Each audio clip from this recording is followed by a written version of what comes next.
إن الذين كفروا لن تغني عنهم أموالهم ولا أولادهم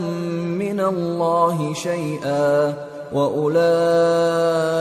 هم وقود النار كدأب آل فرعون والذين من قبلهم كذبوا بآياتنا فأخذهم الله بذنوبهم